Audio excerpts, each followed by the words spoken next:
அஜித் சாரோட ஃபேன்ஸை அங்கே கொண்டாடிட்டு இருக்கிறாங்க மாநாட்டை. அவ்வளோ சப்போர்ட் பண்ணிட்டு இருக்காங்க. வரட்டும் தளபதிக்கு நாங்கள் ஓட்டு போடுறோம் அப்படின்னு. அந்த அளவுக்கு அந்த மனுஷனுக்கு அப்படி ஒரு நம்பிக்கை தான்.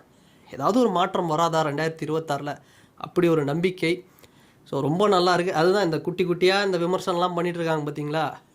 விஜய்லாம் வந்து சாதாரண நடிகர் தாங்க. அது என்னங்க கூட்டம் யாருக்கு வேணால் கூடுங்க.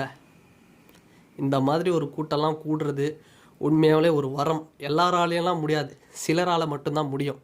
அதனால் 67 77 1967 77 தளபதி விஜய் அவர்கள் சொன்னது போல் 2026 ஒரு மிகப்பெரிய ஆட்சி மாற்றம் நடக்கும்.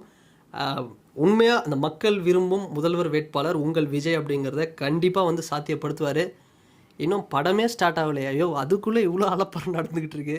இன்னும் அவர் வந்து ரேம்ப் வாக்கை போட்டு ஸ்டேஜில் நின்று 45 நிமிஷம் பேச போகிறாராம்.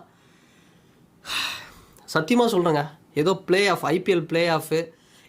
இந்த வீடியோவை நீங்கள் ஃபுல்லாக பார்க்கணும் அப்படின்னா ஜனநாயகன் யூடியூப் சேனலில் போய் பாருங்கள். இது மாதிரி நிறைய அரசியல் கண்டென்ட்ஸ் வந்து இருக்குது. அண்ட் இது வரைக்கும் நம்ம சேனலுக்கு வந்து சப்ஸ்கிரைப் பண்ணலாம், மறக்காமல் சப்ஸ்கிரைப் பண்ணுங்கள். அண்ட் தொடர்ந்து உங்கள் சப்போர்ட்டை வந்து கொடுத்துட்டே இருங்க.